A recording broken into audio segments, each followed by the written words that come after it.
Silvergate shone like a machine that never slept, with wet streets, glowing signs, and towers that cut into the clouds. Neon lights spilled across the alleys, and every window looked like an eye watching the people below. In the lower streets, gangs ruled by fear and debt. In the upper skyforts, the city council smiled in clean rooms and spoke about order. Kael had once served the city as one of its best fighters, and he had believed that his squad would never break. That belief was the first thing destroyed. His elite squad, led by Victor, had sold him out during a raid on a hidden vault, left him trapped, and handed him to the people who wanted him gone. They told the city that Kael had failed. They told each other that his capture had been needed. Victor wanted rank, praise, and a place near the council. The council wanted a quiet city and a powerful weapon under control. Kael wanted the truth, and he wanted the people who betrayed him to look at him when the lie finally broke. No one in Silvergate knew how Kael returned at first. He came back through the rain on a freight train roof, thin and quiet, with a hood over his face and a strange pulse of light under his skin. The capture had damaged him, but it had also changed him.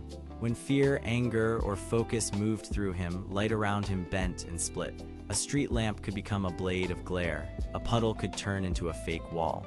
A face in the crowd could become 10 faces, all of them false. This power was not perfect, and it came with pain because each use left his eyes burning and his hands shaking. Still, it gave him one gift that mattered more than strength. It let him hide the truth while he searched for it. His first stop was the Lantern District, where old contacts traded rumors for cash and secrets for shelter. There he found Myra, a sharp-minded woman with black hair and a calm voice who once handled data for the squad before she vanished from their records. She had survived by knowing when to run and when to listen. She still cared about Kael because she had seen the betrayal happen, and because she knew the council had erased names before. Myra told him that Victor had not acted alone. A red-coded order had come from above, sealed by the council office itself. That order had marked Kael as disposable, and it had opened the door for his capture. Kael followed the trail upward through Silvergate like climbing a knife. He crossed black market rooftops, broken transit bridges, and glass walkways guarded by hired men. Each step brought him closer to the people who had shaped his fall. In the Undercity, he faced Dax, a broad man with brown hair and a cruel grin, who ran supply lines for the gangs and sold stolen council goods to the highest bidder. Dax thought Kael was still weak, still broken, and still easy to corner. Kael used his light bending power to flood the alley with false copies of himself, each one moving at a different angle until Dax could not tell where the real man stood. When Dax lunged, Kael slipped past, disarmed him, and forced him to talk. Dax admitted that the city council was buying loyalty from gang leaders and squad leaders alike, using fear, money, and secret records. The goal was simple. Silvergate was preparing for a new security law that would place every district under total watch. To pass it, the council needed public panic, and to create that panic, they needed a known enemy. Kael had been chosen to become that enemy. The betrayal had not only been personal, it had been political, planned to make the city beg for control. That truth cut deeper than any wound, because Kael had once believed the city could still be saved by duty alone. He had trained with Victor, Jace, and Brent for years. They had fought together, eaten together, and promised that no order from above would ever matter more than their bond. Jace, a lean man with blonde hair and nervous eyes, had once been the careful one who kept the team alive. Brent, a tall man with black hair and a steady face, had been the silent one who always stood beside Kael during hard nights. When Kael learned that both had helped arrange the trap, the pain of it made his power flare across the room in thin beams of white light. Myra stopped him from running into the open too soon. She showed him a deeper file, hidden in a council archive, that revealed the Crimson Conspiracy in full. The council had been paying selected squads to bring back dangerous people alive, then use their secrets to shape public fear. Kael was not the only victim. Others had been erased, reassigned, or broken into obedience. Victor had accepted the deal because he wanted command of the City Guard Division. He had sold Kael because Kael trusted him too much, and because Victor feared losing power more than he feared losing honor. That motive made the betrayal worse because it was not random cruelty. It was ambition wearing a friendly face. By the time Kael reached the upper levels, Silvergate had become a storm of alarms and bright warning lights. The council had learned that he was alive, and Victor had been sent to finish the job in public, where the city could watch and fear him again. The final chase moved from a sky bridge lined with drones to a corporate tower wrapped in glowing glass. Kael entered the tower with Myra guiding him through hidden service routes, while the city outside buzzed with rumors that a ghost had returned. Inside the tower, the walls were clean, silent, and cold. That silence felt worse than the streets. At the top floor, Victor waited with Jace and Brent beside him, all three wearing the same squad marks that Kael still remembered from better days. Victor looked older, harder, and proud of the damage he had caused. He told Kael that loyalty was just a word people used when they had nothing stronger to offer. He said the council would bring order, and that Kael should have been grateful for surviving at all. Kael answered with the truth. He said that survival without honor was just another cage. Then the room exploded into motion. Security lights burst upward, drones swarmed, and the floor filled with moving reflections as Kael bent the tower lights into a maze of false halls and false targets. Jace hesitated first because guilt had been eating him for weeks. Brent moved to protect Victor, but Kael turned a wall of light into a hard-looking barrier that trapped Brent in place long enough to break the formation. Myra, watching from the side access control room, cut the tower feeds and exposed the hidden council file to every screen in the building. The Crimson Conspiracy lit up across the city like a warning signal. For the first time, the people below saw that their leaders had built fear on a lie. Victor tried one last move and rushed Kael through the broken light, believing raw force would still win. But Kael was not fighting as the same man anymore. He had come back angry, yes, but now he also understood the shape of the trap. He used that understanding to mirror Victor step for step, forcing him to swing at false images, to chase shadows, and to waste every advantage. At the exact moment Victor overcommitted, Kael split the tower lights into a ring of blinding copies, each one showing a different version of the room.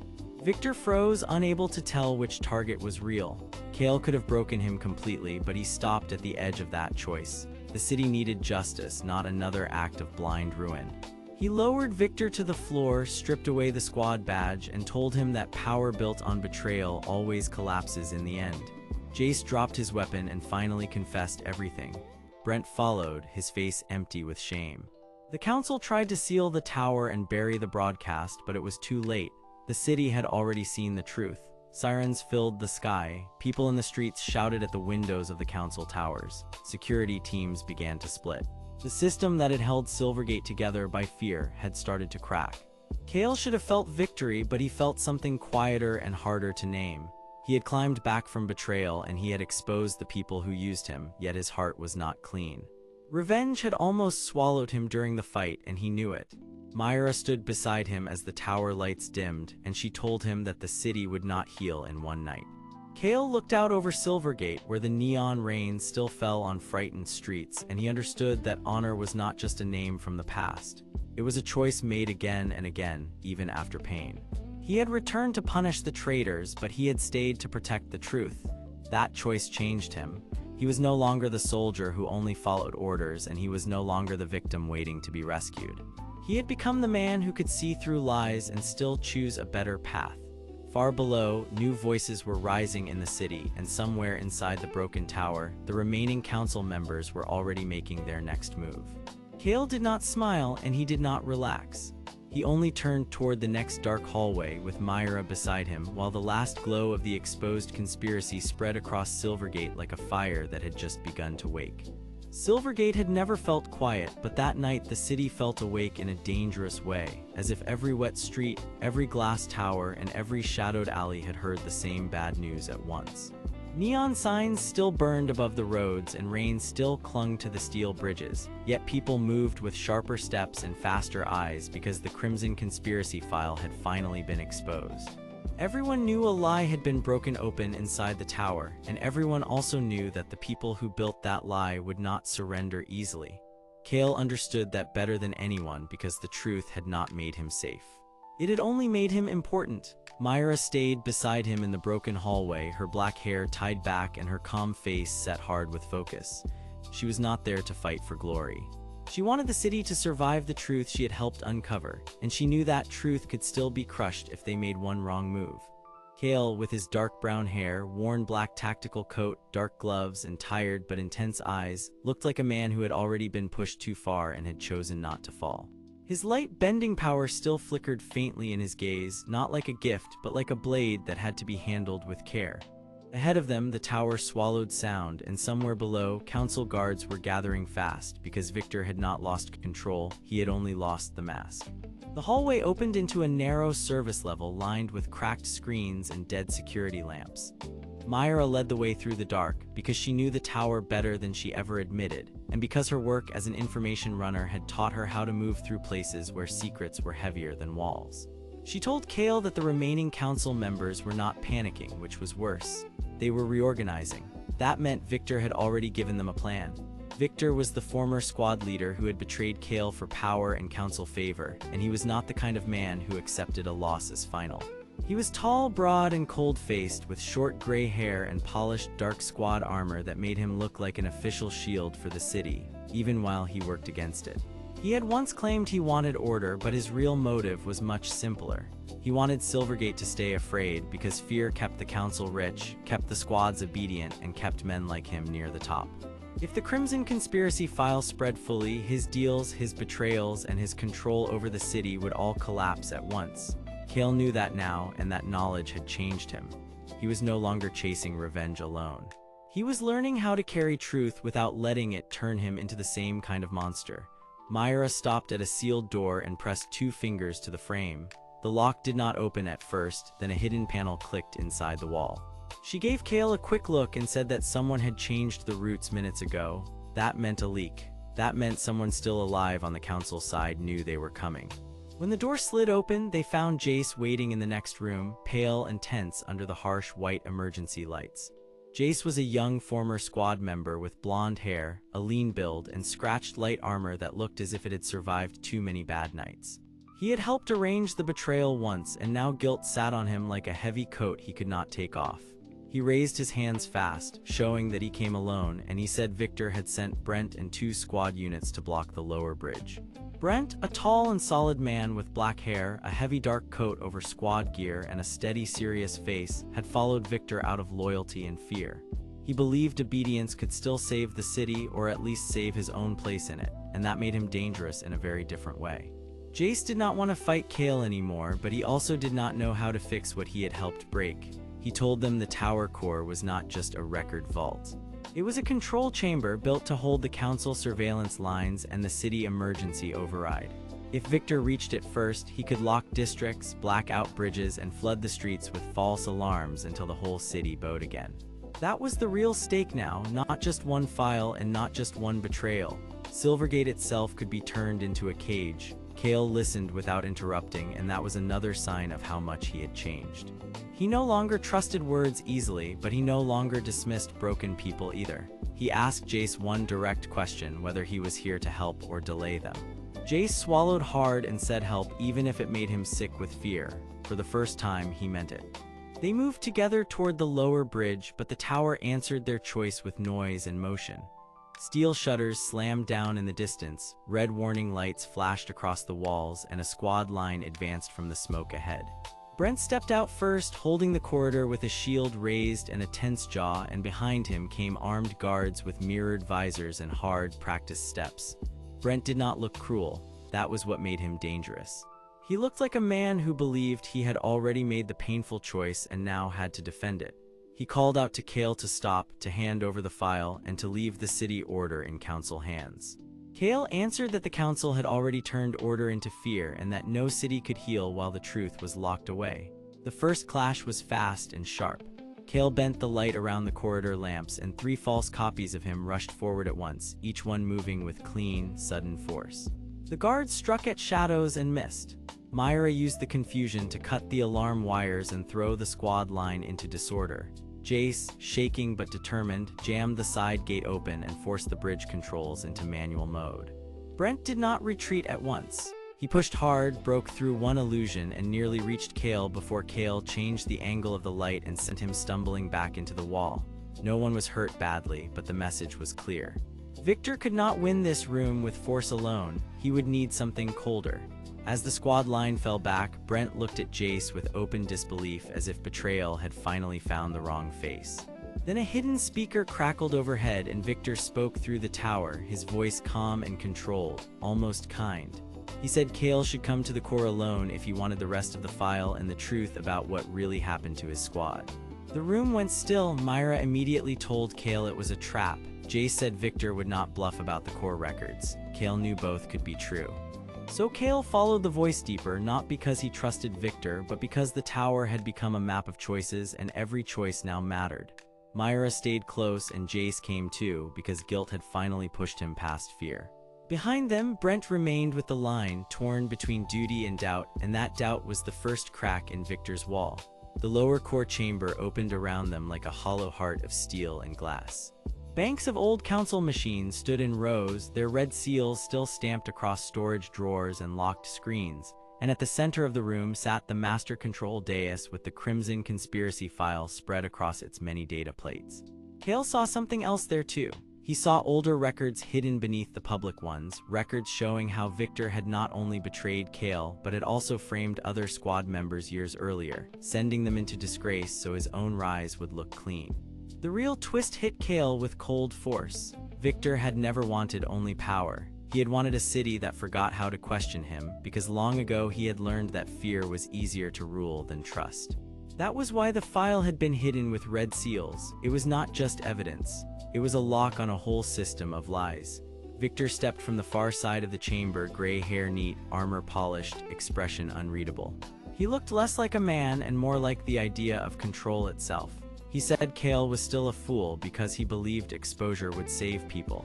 He said people wanted safety more than truth, and that he had only given them what they asked for. Kael answered that safety built on fear was not safety at all. It was a cage with clean walls. Then Victor smiled for the first time, and that smile carried the worst kind of confidence because it meant he had already prepared for this moment. The chamber lights dropped low and the tower core began to shift.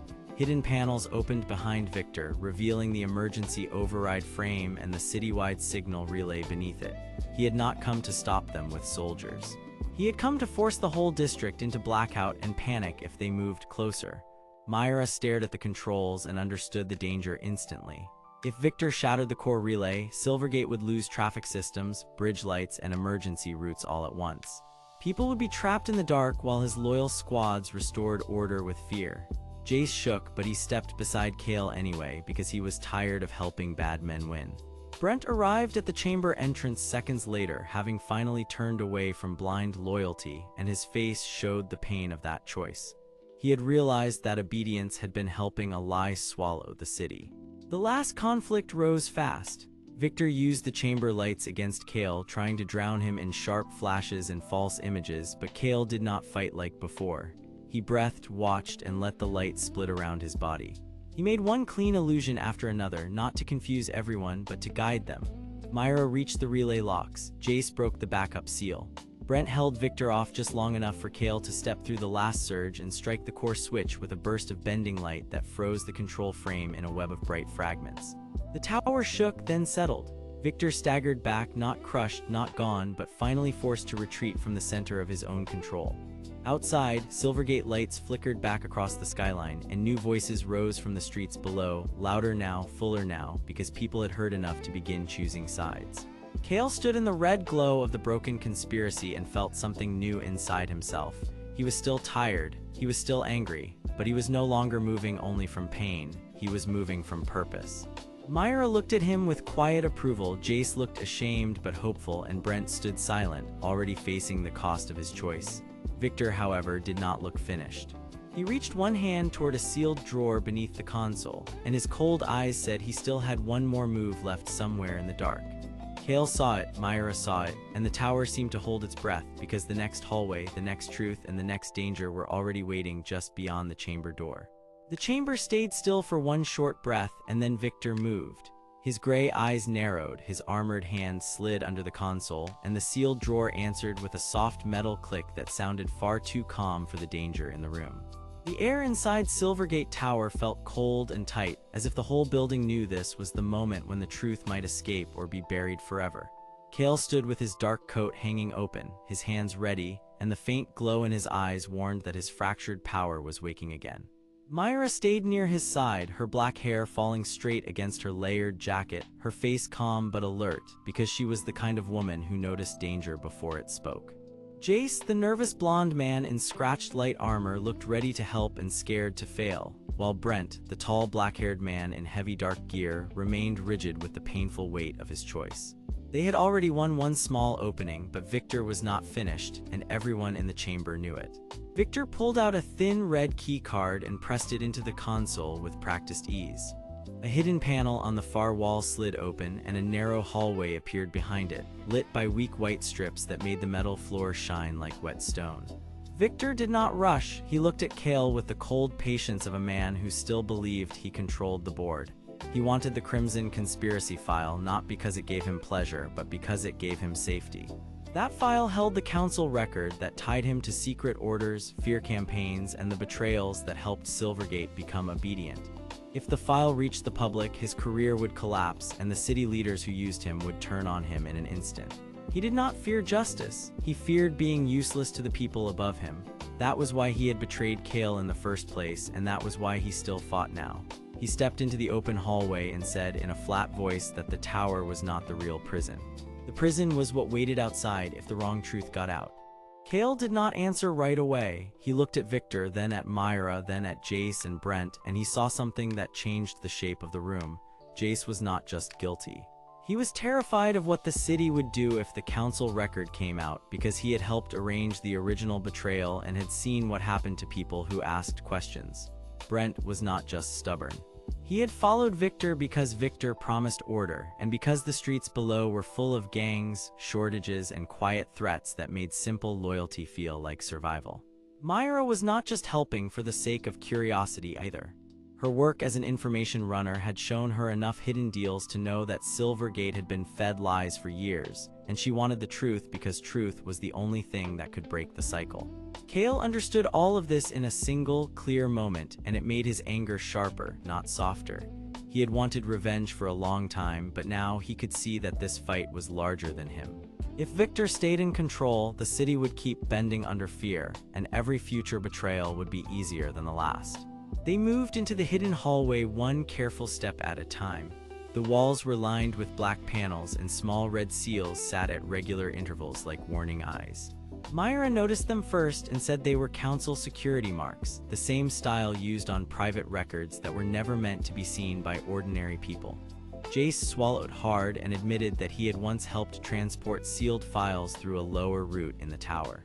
He had never known exactly what was inside, but he knew the council used the tower as a clean place for dirty work. That confession mattered because it confirmed what Myra had suspected all along. The Crimson Conspiracy file was not a rumor. It was real, and it was being moved through secret routes like a weapon. Kael reached the end of the hall and found a chamber with a broken archive rack, a dead terminal, and a single glass case in the center. Inside the case sat a thin crimson folder wrapped in red security seals. The file looked small, but it carried the weight of a city. Kael felt his chest tighten because this was the thing that could expose the council and also ruin everyone who touched it. Before anyone could step closer, the lights cut out.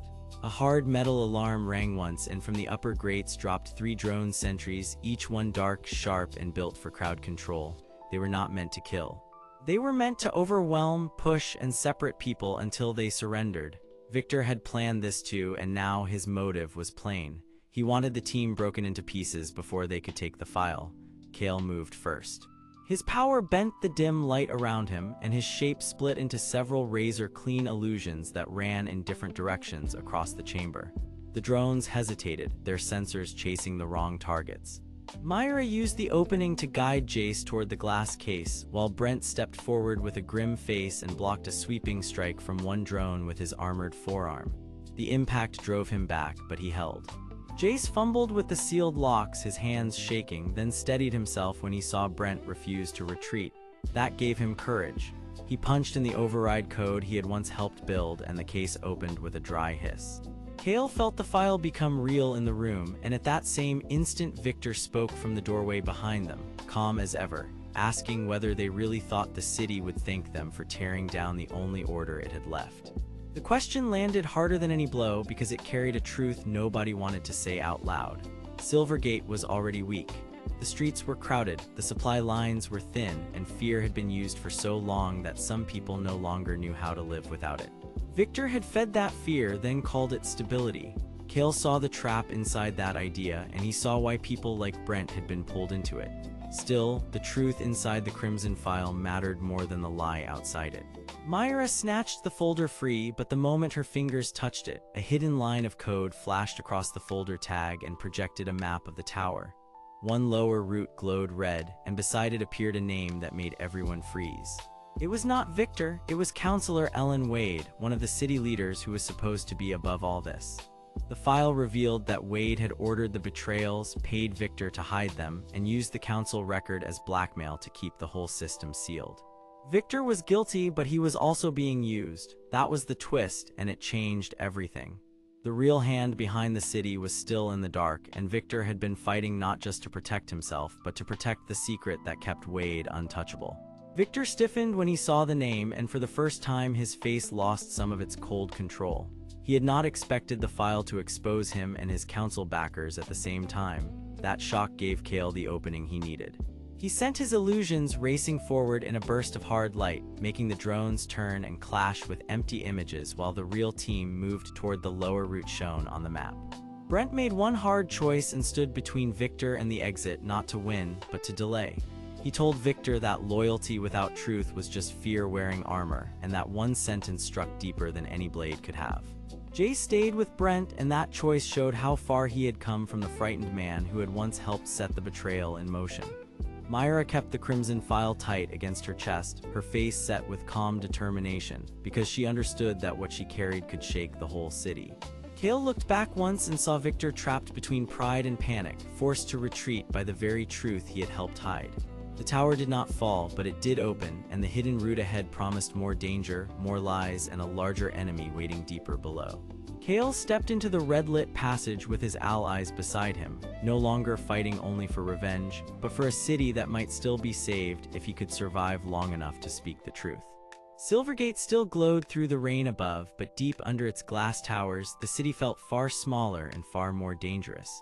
The red-lit passage below Silvergate Tower ran like a buried vein through black stone and old steel, and every wall hummed with weak power from forgotten systems. Kael moved first, his dark brown hair wet at the edges, his worn black coat brushing the narrow walls, while his faintly glowing eyes kept tracking every shadow ahead. Myra followed close behind, quiet and sharp, her straight black hair tied back so it would not catch on the metal pipes. Jace came next, his blonde hair falling over his nervous face, while Brent brought up the rear with his black hair and heavy steps, watching the path with the calm of a man who had spent too long following orders. Dax, with his brown hair, stocky frame, and cruel habit of smiling at danger, led them towards side routes he knew from the Undercity supply lines. They all knew why they were here. The Crimson Conspiracy file was somewhere below, and if they could bring it back to the surface, it could expose the Council's secret deals and break the fear that held Silvergate in place. If they failed, Victor would regroup, Counselor Ellen Wade would bury the proof again, and the city would stay trapped under lies. The first chamber opened into a long storage hall with cracked screens and dead monitors lined along the walls. Red warning lights flashed over old council crates, and the floor was marked with fresh tracks that meant someone had passed through only minutes before. Kael raised one hand and bent the light around it, making a thin razor illusion that hovered in front of him like a glass blade made of glare. He did not use it to attack right away. He used it to scan the hall. The illusion caught movement near the ceiling, where hidden shutters had been built into the pipes. 3 armored guards dropped down fast, not from the city patrol, but from a private security unit tied to the council. They were there to destroy anyone who reached the deeper records. Victor had already lost the upper hall, so now Ellen Wade was using her own people to seal the lower route. Kael understood the pattern at once.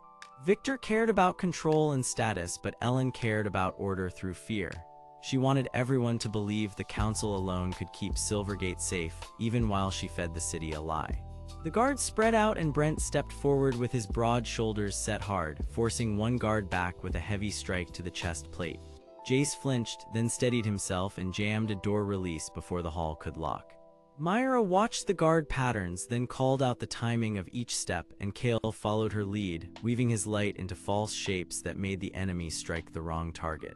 Dax used a side ladder, cut across a service rail, and dropped behind the last guard with a smug laugh before shoving the man into a wall panel.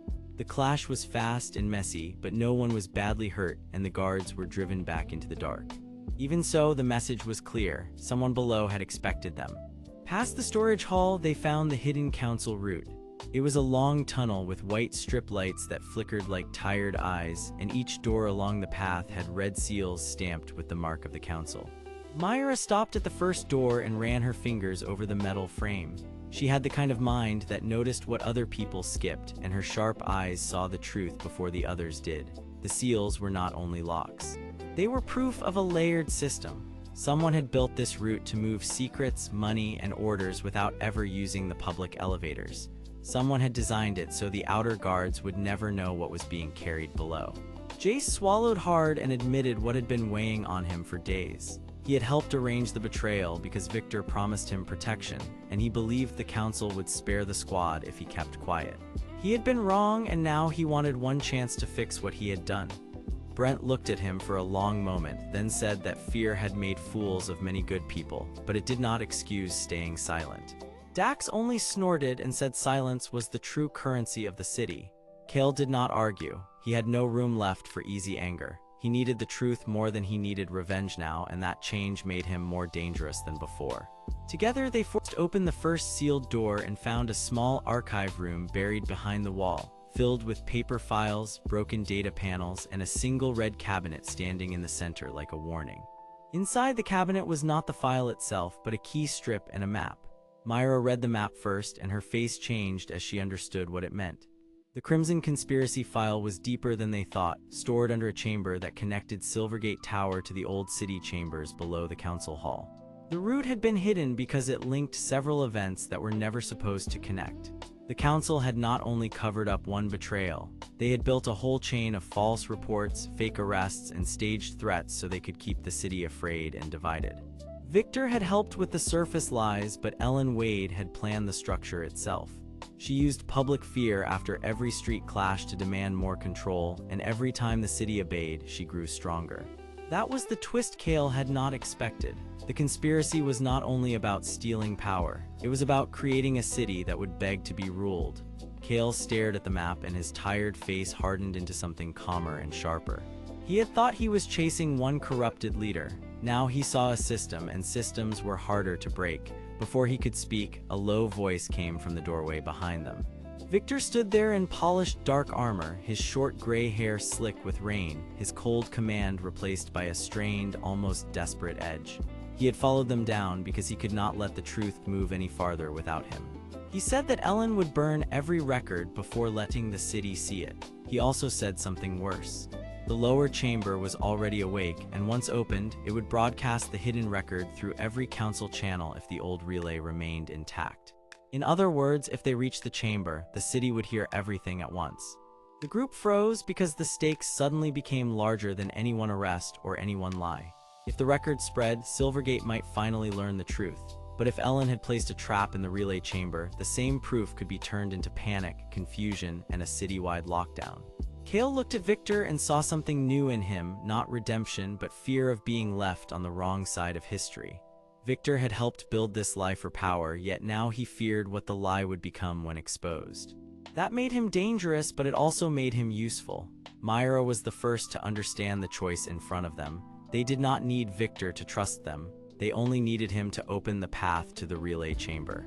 Jace stepped forward next, and for the first time his voice did not shake. He said he would help because he was tired of being the reason good people paid the price. Brent nodded once, still cautious, but no longer blind. Dax smirked and said he liked this plan only because it had a better chance of making a mess. Kael almost smiled, but the pressure in the hallway made that impossible. Then the lights above them shifted from red to white, and a hidden speaker crackled to life with Counselor Ellen Wade's calm, cold voice. She said the city would not be saved by thieves, traitors, or rumor. She said order mattered more than truth when truth could tear a city apart. Then the walls began to move. Panels slid open around the chamber entrance and a ring of black barriers rose from the floor like metal teeth. Ellen had sealed the route from above and below, and the passage began to narrow.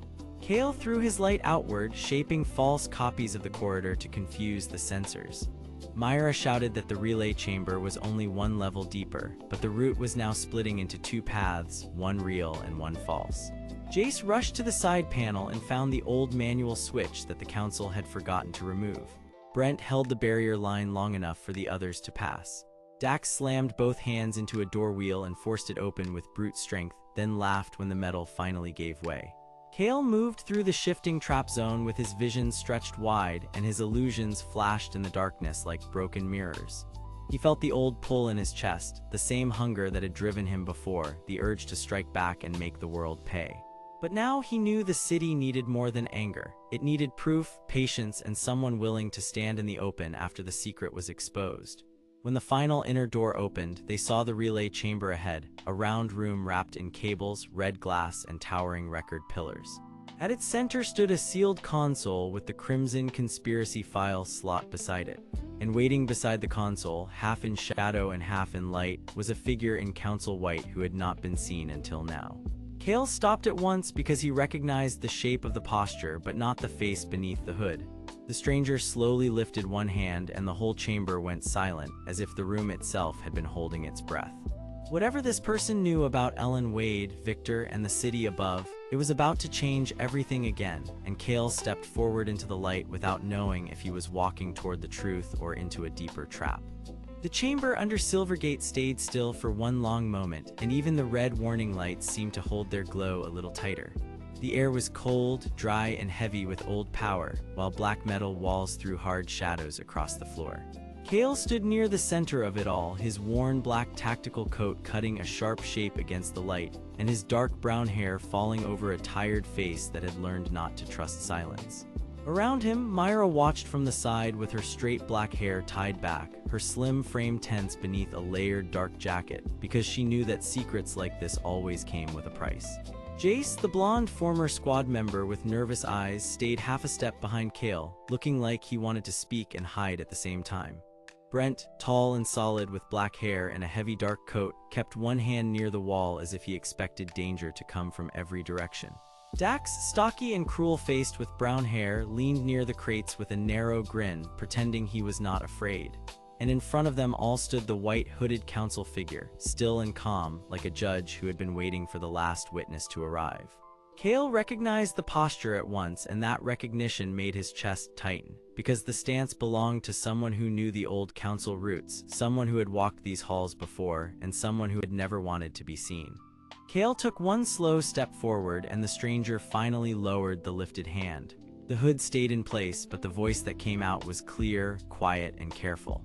It belonged to a woman, and that alone changed the room, because every man present had expected a threat and found a secret instead. She said her name was Leela, and she was a council record keeper who had spent years hiding evidence inside Silvergate Tower. She was a woman with pale skin and white hair that showed under the hood when she moved, and her face was sharp and tired, like someone who had watched too many lies grow into law. Leela said she had not come to save Kael out of kindness. She had come because Victor had moved the final archive, and because Counselor Ellen Wade had ordered the hidden council route sealed before dawn. If that happened, the Crimson Conspiracy file would vanish forever, and every person in the city below would keep living under a system built from fear, false reports, and arranged betrayals. Kael asked why he should trust her, and Leela answered by placing a folded Crimson file map on the floor, slowly opening it with 2 fingers. It showed the relay chamber, the sealed doors, and one route no one else knew. She said the council built 3 layers of control around the file, one to hide it, one to guard it, and one to destroy it if anyone opened it without permission. The file did not just expose a crime. It showed how the council used false danger reports to force neighborhoods into obedience, how they blamed street groups for problems they had created, and how Victor helped deliver squad names to Ellen Wade so the council could remove anyone who asked too many questions. The truth hit Kael hard because it was larger than simple betrayal, and it explained why so many streets had felt broken for so long. He had thought Victor wanted power for himself, and that was still true, but now the reason was clearer. Victor wanted the council favor that would make him untouchable, and Ellen Wade needed a loyal commander who could make lies look like order. Jace looked sick when he heard it because he remembered the night he had helped guide Kael into the wrong corridor, and he had always told himself that he was only following orders. Brent said nothing at first, but his serious face changed when he realized the city had used him too, not as a protector but as a tool. Dax gave a short laugh, yet even he stopped grinning when Leela explained that the Undercity supply routes had been watched for months, and that every hidden crate, every stolen filter, and every blocked lane had been part of the council plan to pressure poor districts into silence. Myra was the first to ask the question that mattered most. She wanted to know why Leela had come now after all this time, if she had really cared about the truth. Leela looked at Kael when she answered, and for the first time her calm voice cracked a little. She said the council had also discovered Kael's fractured power, and Ellen Wade wanted him captured alive, because his light-bending ability could unlock security seals that no normal key could open. That was the second layer of the trap. Kael was not only a witness, he was a living tool the council wanted to use, and once they had him, they could reach any hidden chamber they wanted.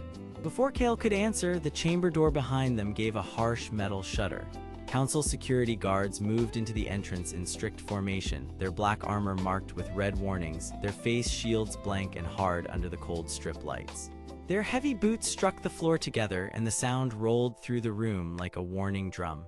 One guard raised a baton, while another slammed a wall hook into the frame to seal the exit.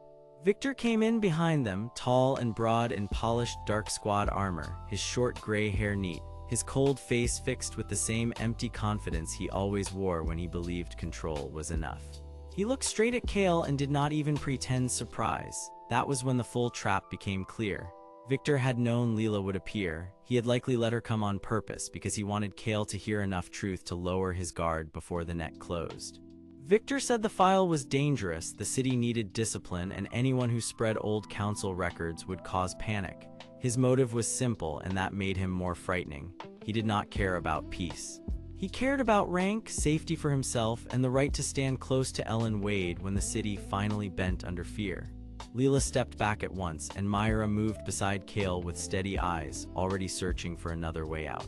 Jace swallowed hard and admitted in a shaky voice that Victor had once promised him protection if he helped cover the betrayal. That promise had turned his life into guilt, and now he was finally too tired to keep pretending it had been worth it. Brent shifted forward not to attack but to stand between Victor and the others.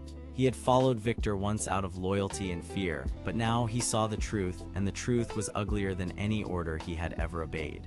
Dax, who hated being cornered more than he hated danger, kicked one of the old crates aside and muttered that the council had finally gone too far even for him. Kael felt the fractured power under his skin begin to stir. The air around his hands bent wrong, and the red warning lights seemed to split into thin, sharp lines at the edge of his vision. He did not attack first. Instead, he used the light to throw two false copies of himself across the chamber, each one moving just enough to confuse the guards and break their formation. The room filled with sudden motion, and the council security lines stumbled as they swung toward the wrong targets. Myra grabbed the crimson file map and dashed toward the side console because she had already understood what Leela had not said aloud. The relay chamber was the real key. If the hidden records could be pushed through the console, the Crimson Conspiracy file might broadcast across Silvergate before Victor could seal it again. Leela shouted that the chamber below held a backup route, and that the old service panels behind the wall could open if Kael bent the lock light at the right angle. Kael moved fast, his illusions flashing against the black metal walls as he forced the security seal to flicker. One door half opened, then jammed. A guard lunged, but Brent slammed him back with his shoulder and drove him away from the narrow passage. Jace, with shaking hands, grabbed a dropped panel key and shouted the access line he had once helped memorize. That small act mattered because it was the first honest thing he had done since the betrayal. Victor watched all of it with a hard stare, then reached for the chamber controls and cut the main lights. Darkness rushed across the room, but Kael did not retreat.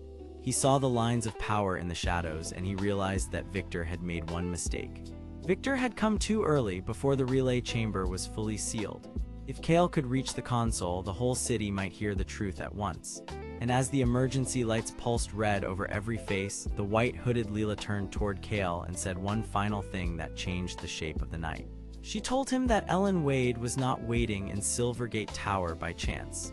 Ellen Wade was already moving toward the relay chamber herself because she knew one more thing about Kael that Victor did not. Kael was not only tied to the Crimson File, he was tied to the original seal that locked it away, and if that seal broke the wrong way, it could expose every name in the council list. Kael stared at her in shock because that meant the conspiracy was deeper than he had imagined, and the next choice he made would not only expose the city. It could also decide who would stand with him when Ellen Wade finally arrived, and who would turn away when the last seal began to fail. Silvergate slept under a hard rain, and the city lights shimmered on every wet street like broken glass. Tall towers rose into the dark sky while the lower alleys stayed crowded, noisy, and tense. Deep under Silvergate Tower, where white strip lights hummed above old metal doors, Kael stood in a narrow service hall and listened to Myra explain the worst part of the truth. He had already known the Crimson Conspiracy File held dangerous names, but now he understood that the file was only one lock in a larger chain. Kael was tied to the original seal that kept the record buried, and if that seal broke the wrong way, it could expose every council name hidden inside. Myra, a slim woman with straight black hair, sharp eyes, and a dark layered jacket, wanted the truth to come out, but she also wanted the city to survive the shock. Kael, a lean man with dark brown hair, a worn black tactical coat, and tired eyes that could flash with light, wanted justice, yet he feared becoming the cause of a collapse he could not control. That was the heart of the conflict now. If he opened the file too soon, Silvergate could fall into panic. If he hid it again, the council would keep ruling by fear. Behind all of it stood Victor, a tall man with short gray hair, polished dark squad armor, and a cold face that never softened. Victor had betrayed Kael for power and council favor, because he believed control mattered more than honesty, and that motive made him even more dangerous than any open enemy. Jace, a nervous man with blonde hair and light scratched armor, had helped the betrayal once, and now he lived inside his guilt. Brent, a solid man with black hair and a heavy dark coat, still followed Victor out of fear and loyalty. Dax, a stocky man with brown hair, a sleeveless street jacket, and cruel grin, ran supply routes through the Undercity and knew every secret path beneath the tower. Together, these people formed the shaky edge of Kael's next choice, and every one of them could become either a shield or a trap. Myra spread the Crimson File map across a cracked crate under the red warning lights, and the paper seemed too small to carry so much danger. The map showed hidden chamber symbols, sealed doors, and one old route that led to a relay chamber far below the tower. That relay chamber mattered because it could send hidden council records across all of Silvergate in one blast of light and signal. Myra had found the route by tracing old council supply notes and a burned list from the Undercity. She had no dramatic speech, only clear facts, and that calm made her more trustworthy. She told Kael that the original seal was not just a lock. It was a binding order written into the council record itself, and his fractured power had touched it years ago during the first sealing. That was why the file reacted to him now, and why the council feared him in a way they had never shown in public. Jace stood near the door, hands tight at his sides, and confessed that Victor had used him to move papers during the original cover-up. Jace wanted a chance to undo that shame, but his fear kept shaking his voice.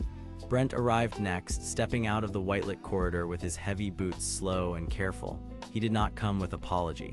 He came because Victor had ordered him to keep watching Kael, and Brent wanted to know whether Victor had truly turned Silvergate into a prison of secrets. Kael studied him and saw something useful in the man. Brent was loyal but not blind. That meant he might break free if the truth hit hard enough. Before anyone could plan the next move, Dax came through a side hatch with rain on his coat and dirt on his gloves, carrying news from the Undercity. Council security guards in black armor were moving through the tower levels above, using wall hooks and stun batons to seal exits. Dax said Victor had given the order because Victor wanted the file before anyone else could reach the relay chamber. He also said a hooded council figure in white had been seen near the lower route, standing perfectly still beside a sealed door, as if waiting for the right moment to speak or strike. Nobody knew that figure well enough to trust them, and nobody could ignore them either. Kael moved first because waiting would only help Victor. He led the others into the hidden council route, a buried tunnel network lined with white strip lights, sealed metal doors, and old service panels that groaned with age. The air felt stale and cold, and each step echoed like a warning. Myra stayed close, reading the route notes under her phone light. Jace walked behind her, flinching at every sound. Brent brought up the rear not out of trust but out of duty and a growing doubt. Dax guided them through side passages that only he knew because he had used them for supply runs and quiet deals for years. When the first security team found them, the tunnel filled with sharp movement and hard shouts. The guards wore black council armor with red warning marks, and they moved in strict formation, trying to force Kael back with stun batons and wall hooks. Kael raised his fractured power, and light bent around his hands in razor-sharp lines that split the dark into false angles. To the guards, it looked as if Kael moved in 3 places at once. He did not attack to harm them. He used the illusions to confuse their sight, turn them into the wrong corners, and drive them away from the route. The clash was fast, bright, and tense, and when it ended, the guards had been forced to retreat deeper into the tower. That victory should have felt good, but the next revelation made the air colder. One fallen root panel opened into a service niche, and inside it Kael found an old council stamp with his own mark on it. Myra recognized it at once. The seal had once been placed by someone who protected the Crimson File, not by someone who stole it. That meant the first betrayal had been more complex than Victor had ever admitted. Kael was not only a target. He had once helped hide the truth because he had believed the council would use the file to crush innocent people if it ever leaked into the wrong hands. That memory hit him hard because it meant his past was not pure and simple. He had helped build the prison he now wanted to break. Still, the moment did not give him comfort. It gave him purpose. If he had helped seal the truth once, then he could choose a better way to open it now. The relay chamber waited below like a sealed heart inside the tower. It was a circular room with red glass panels, cable bundles, record pillars, and a central console built to broadcast hidden council records across Silvergate. Screens flickered with old files, while red warning lights washed the walls in sharp color. Victor was already there, standing tall beside the console with his polished armor catching the light. Brent stopped short when he saw him because loyalty and fear pulled him in opposite directions. Victor did not look angry, he looked certain. He said the city needed order, not exposure, and that the council list could not be released because people would panic, businesses would fail, and the streets would riot. His motive was clear now. He believed fear was safer than truth, and he was willing to protect his own rise by keeping the city blind. That belief made him cold, but it also made him predictable. Myra called him out and said he had not protected Silvergate at all. He had protected his own control. Then the hooded council figure stepped out from the side shadows, robe white against the red glow, face half hidden and voice low. The figure spoke a single hard truth. Ellen Wade was not coming to stop the leak. She was coming to take the last seal for herself because the seal did more than hide names. It also held the final proof that the council had built its rule on staged fear and careful betrayals. That was the twist no one had expected. Ellen Wade had not only known about the conspiracy. She had designed part of it from the beginning, and Victor had been helping her all along without fully understanding her larger plan. Kael felt the room narrow around him as the pieces locked together.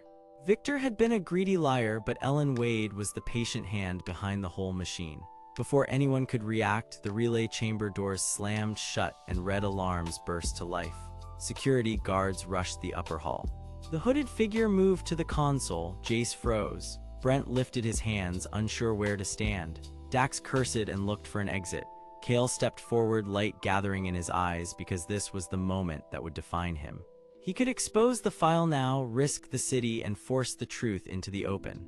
Or he could hold it back one more time, survive the chamber, and find a safer way to break Ellen Wade's control. For the first time, Kael did not think like a frightened survivor. He thought like someone who had finally accepted the weight of choice. He looked at Myra, saw trust in her steady face, and then looked at the others, seeing fear, guilt, and doubt all at once. The last seal on the console began to flash, weak and unstable, and the whole chamber seemed ready to split open. Kael raised his hand, and the light in his fractured power sharpened into a bright line across the red glass, just as the hidden council route behind them began to shake with approaching footsteps.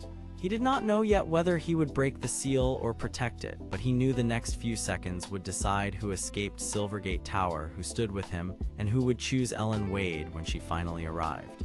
Silvergate Tower crouched above the city like a dark knife, and its lower halls felt even colder than the rain outside. Red warning lights pulsed across black metal walls, while white strip lights ran through the hidden council route like thin frozen lines. Deep below the tower in the relay chamber, the air pressed tight and stale, and every sound seemed too loud. Kael stood in the center of that pressure, his dark brown hair damp with sweat, his worn black tactical coat hanging open, and his tired face locked on the weak light in his hand. He was not trying to look brave. He was trying to keep the chamber from breaking apart before help or enemies reached him. That was the whole problem now. If the red glass seal cracked the wrong way, the truth inside could be lost forever. If he held it too long, the chamber could collapse around them. And if Ellen Wade reached the room first, she could seize the file and bury the city again in lies. Myra stayed close to the wall, her straight black hair tucked behind one ear, her layered dark jacket covered in dust from the tunnels. She had the calm eyes of someone who read danger faster than most people read signs. She had brought Kael the route maps, the old records, and the first real proof that the city council had used fear to control Silvergate for years. She wanted the truth exposed because she had seen too many people crushed by secret rules and false stories. Jace stood a little behind her, blonde hair falling into his nervous eyes, his light squad armor scratched and bent from long days of regret. He had helped arrange the betrayal once, and that guilt had followed him like a shadow. He wanted a chance to make one honest choice before the city decided he was only a coward. Brent stood near the entrance, tall and solid, black hair shaved close at the sides, his heavy dark coat hanging over squad gear. He had followed Victor out of loyalty and fear, but now he had started to see how that fear was being used against him. Dax leaned against a crate with brown hair, a stocky frame, and a cruel grin that never fully faded, even when the danger grew. He ran undercity supply routes and traded in secrets, and he cared most about survival, profit, and staying ahead of whoever hunted him. Each of them had a reason to be here, and each reason mattered because this was no longer only Kael's fight. It was the moment when every hidden motive had to show its face. The chamber shook again, and the bright line of Kael's fractured power slid across the red glass seal. He had bent the light with care, making it sharp and narrow, almost like a blade made of brightness. The line did not cut yet. It held. It waited, then the footsteps from the hidden council route came closer, hard and steady, and everyone in the room heard the same thing. Council security was coming. The guards moved in strict formation, wearing black armor with red warning marks, their boots striking the metal tunnel in clean, measured beats. They carried stun batons and wall hooks, and they were trained to take people alive, then drag them into council silence. Behind them came Victor. He was tall, broad, and cold, with short gray hair and polished dark squad armor that looked almost untouched by the dust and fear around him. He had betrayed Kael for power and council favor, and he had done it with a calm face that made the wound feel even worse. Victor wanted the file because the council had promised him status, protection, and a place above the people he had once led. To him, the truth was not truth at all. It was leverage. He stepped into the doorway and lifted a hand, and his voice carried through the red light with cruel ease. He said Kael had already lost, that the council route was sealed, and that anyone who stood with him would be punished as a traitor. Brent flinched when he heard that because part of him still wanted to believe Victor. Jace looked at the floor because part of him feared he deserved every harsh word, but Myra did not move and Kael did not lower his hand. Then the hidden figure in the white council robe stepped out from the side passage, and the whole chamber seemed to grow still around that one shape.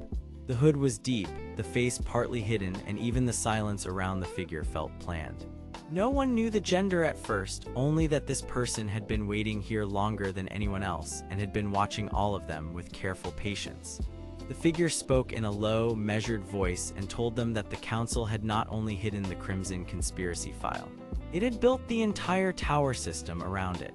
The red seals, the sealed chambers, the root barriers, and the relay room all served one purpose. They were designed to keep the city obedient by making truth impossible to spread fast enough. That was the real motive behind Ellen Wade and the rest of the hidden council. They did not simply want power. They wanted control through fear, because fear made people easier to guide, easier to blame, and easier to silence. The hooded figure then revealed something even worse. Ellen Wade was not rushing here to protect the council alone. She was coming to erase the last record of her own orders, including the betrayal that had been used to frame Kael and split his squad apart. Kael felt that truth hit harder than any strike. Victor had not acted alone. He had been given permission. He had been used. The twist was clear now, and it changed everything. The betrayal that broke his team had been part of a larger plan to keep the council clean and everyone else afraid. Kael stared at the red glass, then at Victor, then at the hooded figure, and for a moment he saw all the possible endings at once. If he broke the seal, the chamber might shatter, but the file could be freed. If he held the light steady, the seal might stay intact, but the council could seize the room before the truth escaped. Myra made the first honest move. She stepped beside him and told him the truth was already worth the risk because Silvergate was dying slowly under lies, and a city that large could not heal while everyone kept pretending the council was noble. Jace finally lifted his head. His voice trembled, but it was clear.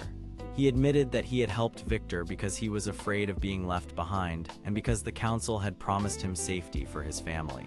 He said that promise was fake and that he was done hiding from that fact. Brent looked at him, then at Victor, and the loyalty in his face cracked open.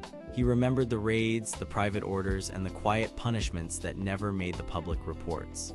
At last he stepped away from Victor and said he would not guard a lie anymore. That choice mattered more than any weapon in the room because it showed that fear could be broken, one person at a time. Victor's cold expression shifted for the first time.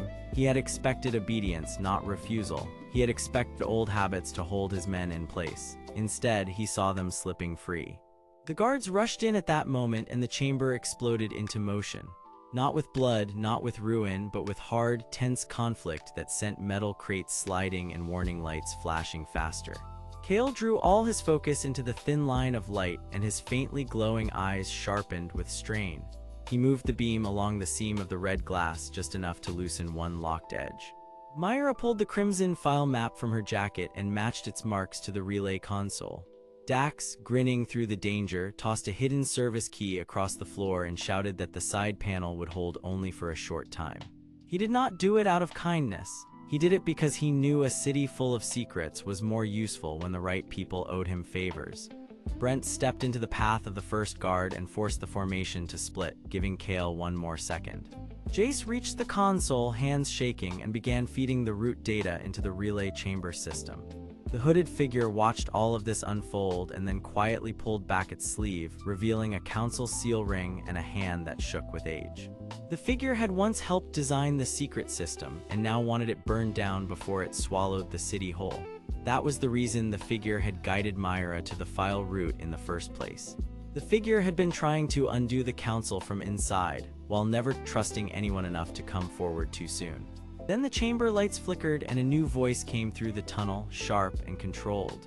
Ellen Wade had arrived somewhere beyond the sealed door. Her silver hair was hidden by distance and shadow, but her presence still filled the passage like a cold command. She ordered the guards to secure the chamber and recover the file. Her voice was calm, which made it more frightening than anger would have been. She did not shout because she believed the room already belonged to her. Kael felt the weight of that certainty and understood why the city had lived under her shadow for so long.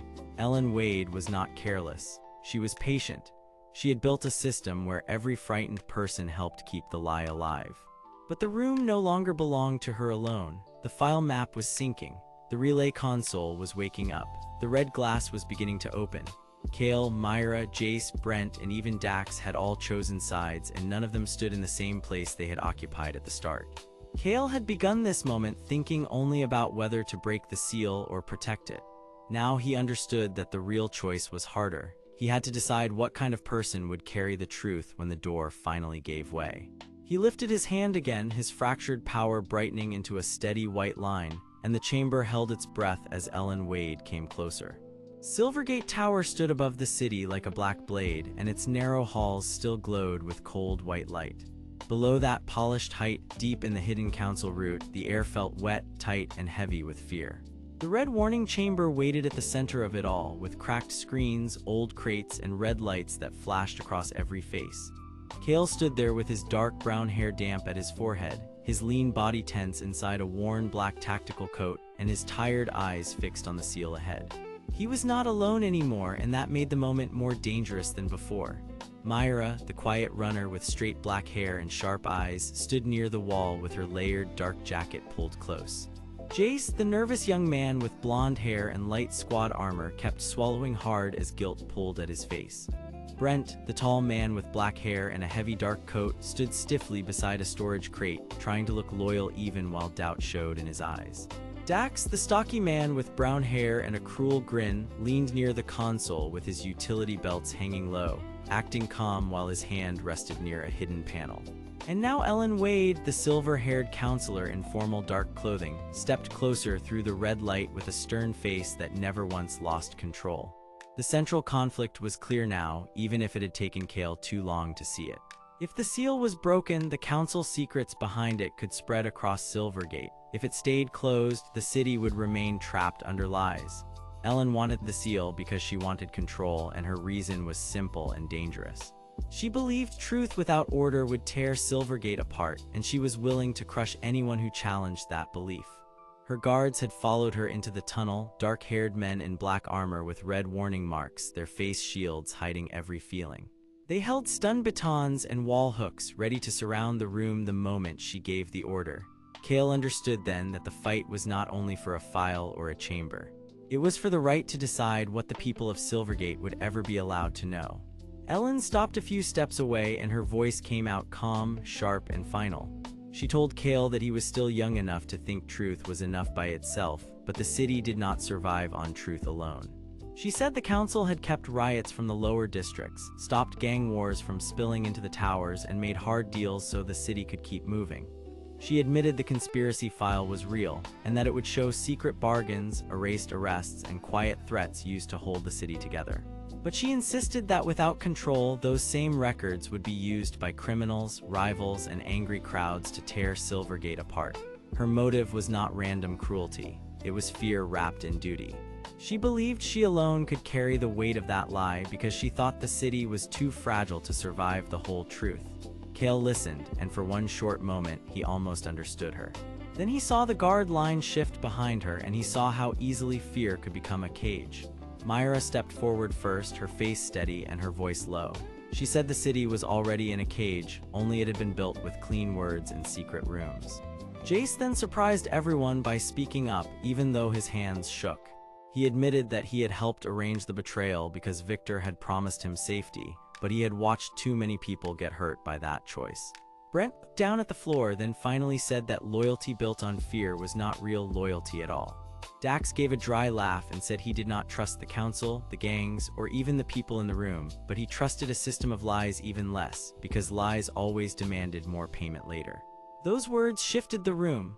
Kael felt the fractured power inside him brighten, and the steady white line around his hand grew cleaner, brighter, and more controlled. He was no longer thinking about breaking the seal for revenge or protecting it for fear. He was beginning to understand that the power itself was only a tool, and the real burden was the truth it could reveal. That change mattered because it meant Kael was no longer acting like a frightened fighter. He was starting to act like someone who could carry a dangerous truth without letting it break him. Then the hidden council root behind them groaned with a low metal sound, and everyone turned at once. A side panel in the wall slid open a little, revealing a narrow passage with white strip lights and sealed doors beyond it. From inside that passage came a second figure, one none of them had expected. The hooded council figure stood in a white robe, still and silent, with only part of a face visible under the hood. No one could tell if this person was a man or a woman, and that made the figure feel even colder. The figure raised one hand and placed a small folded map on the floor. It was the Crimson File map marked with red lines, hidden chamber symbols, and route notes that pointed toward the relay chamber. The twist was simple, but it changed everything. Ellen was not the only person inside the council who knew the truth. Someone higher or deeper had been watching this entire move and had opened a second path for them. The hooded figure spoke at last with a voice that sounded careful and worn down by years of secrets. The figure said the relay chamber could broadcast the file across Silvergate, but only if someone at the console chose to send it all at once. If the wrong person touched it, the records would be sealed deeper, and every witness in the tower would be trapped behind lockdown doors. That was why the council had built the chamber in the first place. It was not only a storage room. It was a trap and a loudspeaker at the same time. Ellen's face changed for the first time, just a little, and that small change told Kael more than her calm voice ever could. She had not expected a traitor within her own hidden system. Victor chose that moment to appear from the side hall, his short gray hair catching the red light as he stepped forward in polished dark squad armor. He had been following the hidden route from the start, waiting for the best moment to take control when everyone else was exhausted. His cold expression showed no shame, only impatience. He said Kael was wasting time, that the city needed a strong hand, and that the file should never reach the public. He wanted the council to stay in place because the council had promised him rank, protection, and power. He believed order mattered more than honesty, and he was willing to use anyone to prove it. Now the room held two different kinds of control, and both of them were trying to crush the same truth. The guards moved first. Two of them rushed the chamber entrance, batons lifted, while another pair snapped wall hooks into the frame to block escape. The room exploded into motion, but the conflict stayed clean and controlled, with no one seeking harm beyond what was needed to stop the others. Myra ducked behind a crate and pulled a cable loose from the broken screen stack, using it to trip one guard without letting the others close in. Jace, shaking badly, grabbed a dropped baton and used it to push a second guard back, his face full of panic and resolve at the same time. Brent stepped in front of Ellen for one brief second, not to protect her, but to stop Victor from using her as a shield. That was the moment Brent truly chose a side. He had spent so long following orders that even he had forgotten his own voice, but now he finally used it. He told Victor that fear had ruled them long enough. Dax moved fast through the side walkway, using his knowledge of the underground routes to open a sealed maintenance panel and cut the lock on the rear door. His grin was gone now, replaced by hard focus, because even he understood that the city was too far gone for easy games. Kael raised his hand higher, and the fractured power answered with a bright white shape that bent the light around the guards. For a moment, the room filled with sharp afterimages, false edges, and blinding lines that made every movement hard to trust. It was not a weapon meant to destroy, it was a force that confused, split, and redirected. That mattered because Kael was not trying to win by crushing people. He was trying to give everyone one clear chance to choose. Through the chaos, the hooded figure reached the relay chamber door and pressed a small seal into the wall panel. The red glass panels in the corridor flickered once, then opened a path to the broadcasting room. The truth was close now, but so was the danger. Ellen shouted for the guards to lock down the chamber, and Victor demanded that Kael surrender the map. But neither of them moved as quickly as Kael expected, because both had already begun to realize that the room was slipping away from their control. Kael felt the pressure in his chest rise, but this time it was not panic. It was choice. He looked at Myra, Jace, Brent, and Dax, and he saw how each of them had changed in just a few minutes. Myra had stopped being only a runner and had become a witness with a clear voice. Jace had stopped hiding behind guilt and had finally acted with honesty. Brent had broken from blind loyalty and stood on his own feet for the first time. Dax had stopped pretending that selfishness could protect him, and he had started helping because he understood the cost of staying silent. Even the hooded council figure, still partly hidden, had chosen to risk everything by opening the path to the relay chamber. Kael realized then that this was the true meaning of carrying truth. It was not enough to find it. Someone had to stand in front of power and say it mattered more than fear. He lowered his hands slightly, and the white line around his fractured power steadied instead of tearing apart. Then he looked straight at Ellen Wade and told her that he understood her fear, but he would not let fear lead the city any longer. He said the people of Silvergate deserved the whole story, even if it hurt first. Ellen stared back, and for one brief second, the stern mask on her face looked tired and old. She had spent years building a wall around the city and maybe around herself too. Then the relay chamber alarm gave a low pulse, signaling that the broadcasting system was ready. The hidden council route beyond it opened wider, showing red glass, cable bundles, and the central console waiting in the dark. Victor took one step forward, still trying to seize control. The guards regrouped behind him. The hooded figure remained in the doorway, silent and unreadable. And Kael, with his light now steady in his hand, moved toward the relay chamber at last, knowing the next moment would decide whether Silvergate heard the truth or swallowed it whole. Silvergate was still holding its breath when Kael reached the relay chamber, because the whole hidden floor felt like a wound under the city. The walls were black metal, the floor was lined with cables, and the red glass panels gave off a weak, sick glow that made every shadow look alive. Behind him, the hidden council route narrowed into a long tunnel of white strip lights and sealed doors, while ahead of him waited the central console that could send one message across all of Silvergate. Kael knew exactly what that message could do. It could wake the people up, or it could be buried so deep that the truth would never surface again. Victor knew it too, and that was why he had stepped forward with such hard calm, while the guards regrouped in a line behind him, and the hooded council figure stood in the doorway like a silent warning. Kael had dark brown hair, a lean body, a worn black tactical coat, dark gloves, and a tired face that had learned too much too fast. He was not here for glory. He was here because he had seen the council lie, use fear, and turn friends against each other, and he could no longer let the city remain trapped inside that lie. Myra had brought him the clues, Jace had brought him the guilt, Brent had brought him the proof of fear, and Dax had opened the undercity paths that made this whole descent possible. Every one of them mattered now because the relay chamber was not just a room. It was the place where Silvergate would either hear the truth or keep living inside a carefully built cage. Victor moved first because he always believed that control belonged to the one who stepped forward without blinking. He was tall, broad, and built like a wall in polished dark squad armor, with short gray hair and a cold command face that never seemed to show doubt. He looked at Kael as if Kael were still just a broken former teammate who should have stayed obedient. But Victor was not only fighting for pride. He was fighting for the promise the council had made to him, the promise that his betrayal would be rewarded with rank, safety, and a place near power. He had helped bury the Crimson Conspiracy file because it proved that the city council had arranged past failures, hidden arrests, and false threats so the people would stay afraid and easier to rule. Victor had told himself that order was worth the cost and that the truth would only start panic. Yet the more he spoke to himself, the more his own voice sounded like a cover for greed. Behind him, the council's security guards tightened their formation, their dark armor catching the red light as their shielded faces turned toward Kael. Brent stood among them, tall and solid, with black hair, a heavy dark coat over squad gear, and the steady look of a man who had followed Victor out of loyalty and fear. Brent did not want to fight, he wanted to believe he had made the safe choice. Jace, with his blonde hair, lean body, scratched light armor, and nervous eyes, hovered near the side with clear regret written all over him. He had helped arrange the betrayal before, and that mistake now clung to him like smoke. Kael saw all of them at once, and he understood something important. This was not just a fight for a file. It was a fight against the fear that had held each of them in place. Victor lifted one hand and barked a sharp order for the guards to move in, but the hooded council figure did not move at all. The figure wore a white council robe with the hood pulled low, and only a part of the face could be seen in shadow. No one could tell the gender, and that made the figure feel even more unsettling because the silence looked trained rather than shy. The figure had been there since the beginning, watching every step, and now that stillness carried a strange weight, as if the person already knew how this moment would end.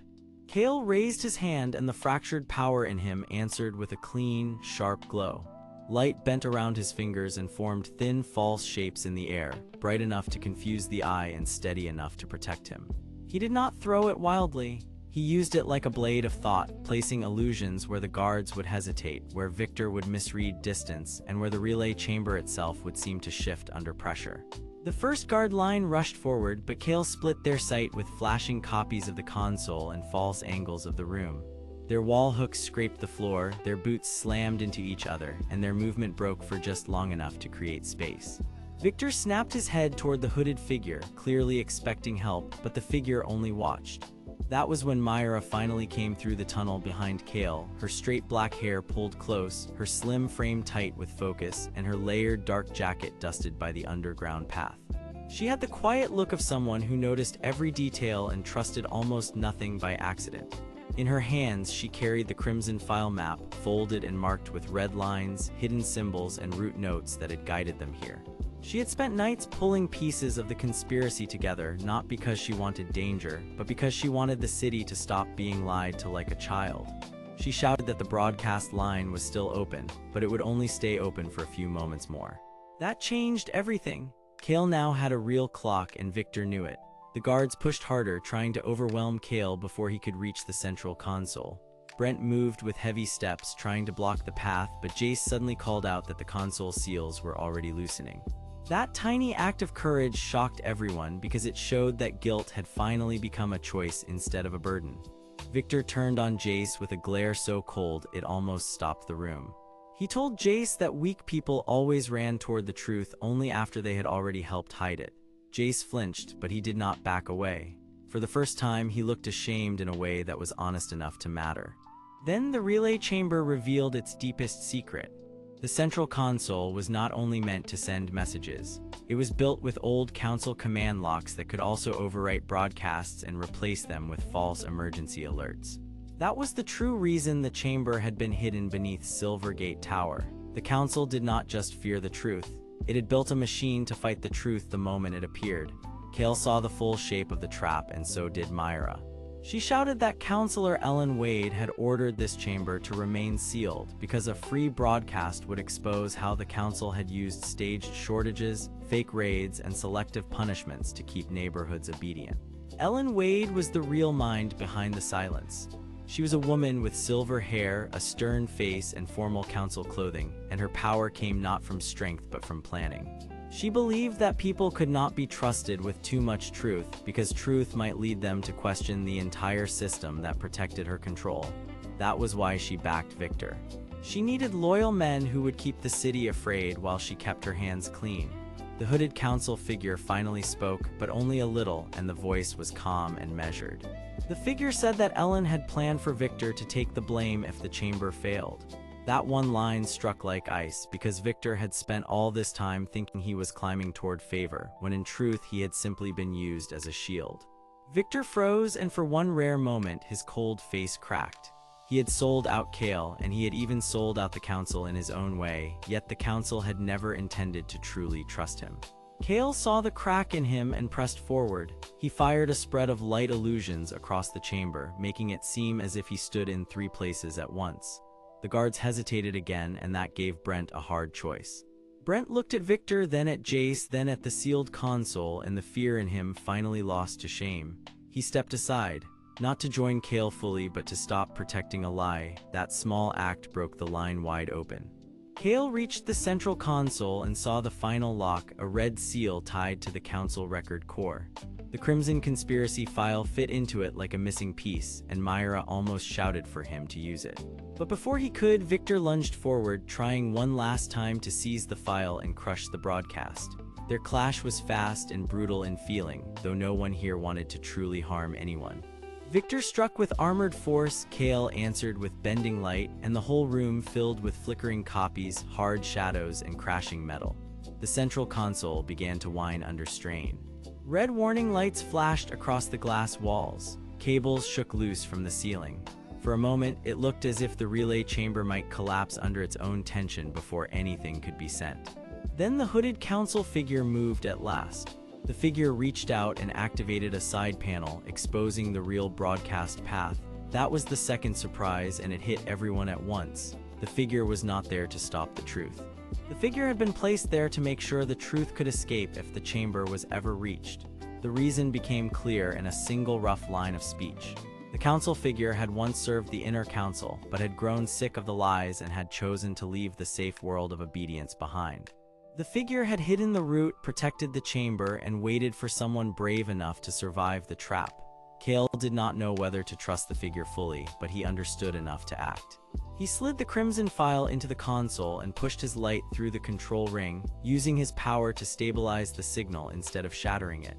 Myra fed in the root notes from the crimson file map, while Jace rerouted a damaged cable bundle with shaking hands. Brent held the guard line back with blunt courage, forcing them to retreat a few steps, and Victor stood in the center of it all, seeing his future fall apart. The console lit up. For one single breath, the relay chamber went still. Then the first wave of hidden council records began to rise toward every screen in Silvergate. Kael felt the city above, distant and huge, like a sleeping giant about to wake. But the broadcast had only just begun, and Victor was still standing, still angry, and still very dangerous. Outside the chamber, deep in the tower above, Counselor Ellen Wade was surely already moving to answer the breach. Kael kept his glowing hand on the console, his face set with fear and resolve, because he understood that truth had finally started moving, and now he would have to protect it before the council found a way to bury it again. Silvergate Tower felt colder now, as if the whole building knew the truth had escaped. Red warning lights flashed through the narrow chamber, and the old metal walls seemed to breathe with tension. Far above, unseen feet were already moving through sealed halls, because Counselor Ellen Wade did not wait when control began to slip. Kael stood at the console with his glowing hand still pressed against the panel, his dark brown hair hanging over a tired face and his faint light-cut eyes fixed on the screen. He was not a soldier by nature, and he was not built for clean victories. He was a lean man in a worn black tactical coat, dark gloves, and hard resolve, and right now his only hope was to keep the broadcast alive long enough for Silvergate to hear it. Victor stood a few steps away in polished dark squad armor, tall and broad, with short gray hair and a cold commander's stare. He had once led Kael and the others, and he had traded loyalty for favor, because the council had promised him power if he helped bury the truth. That promise had made him dangerous, but it had also made him predictable. He wanted the files silenced, the breach sealed, and his name kept clean, because if the city saw what he had done, his rise would collapse in shame. Around them, the relay chamber pulsed with red glass panels, hanging cable bundles, and record pillars that held the hidden evidence of the council's own crimes. The central console had started the broadcast, and every second that passed pushed the secret farther into the city. Kael knew the central conflict now more clearly than ever. If the council stopped the signal, Silvergate would remain trapped under lies, but if the signal spread, the people outside might finally see who had been using them all along. That was the stake, and it was huge. Victor moved first because he always did when fear and pride pulled together. He reached for the console with one armored hand, trying to crush the signal before it could lock in. Kael twisted away and sent a sharp illusion across the room, bending light into a false wall that flashed bright enough to blind Victor for a heartbeat. The trick was not strong, but it was enough to force him back. Victor slammed his shoulder into the glowing image, and the false wall shattered into scattered light. The blast of broken illusion lit his face for one ugly moment, and Kael saw something beneath the anger, something almost like panic. Victor was not only fighting for himself, he was also fighting because he knew what the council would do to him if he failed, and that made him even more desperate. At that same moment, the door panel on the far side of the chamber shook under a hard impact. Council security guards were arriving from the hidden council route, their black armor and red warning markings flashing under the strip lights. Their heavy boots struck the floor in strict formation, and their wall hooks scraped the frame while stun batons rose into ready position. Brent came with them, tall and solid in a heavy dark coat over squad gear, his black hair slick with sweat and his face set in a serious line. He had followed Victor out of loyalty and fear, but now his eyes looked uncertain because he could hear the broadcast too. Jace was beside him, a lean man with blonde hair and scratched light armor, his nervous eyes darting between Kael and the console. Jace had helped arrange the betrayal, yet guilt had been eating him from the inside since the truth started coming out. He looked less like a traitor now and more like a man who had spent too long in the wrong shadow. Kael saw both of them and understood that people in Silvergate were not simple. Some chose harm, some were pushed into it, and some kept walking because they were too afraid to stop. That understanding did not remove the danger, but it changed the shape of the battle. Then the chamber lights flickered, and a new voice came through the cracked speaker panel from the upper tower network, cold and clear. It was Counselor Ellen Wade, a woman with silver hair, a stern face, and formal council clothing, speaking as if the tower itself belonged to her. She ordered the security teams to seal the underground access, cut all lines, and recover the file before the city could see another second. Her motive was plain now. She did not want chaos for its own sake. She wanted control because control kept her council safe, her name hidden, and her system alive. She had built a city where fear did the work of law, and she would not allow one broken broadcast to destroy that system. That was why she mattered, and that was why everyone in the chamber suddenly felt much smaller. Myra entered through the rear maintenance hatch just as the first guard line forced inside.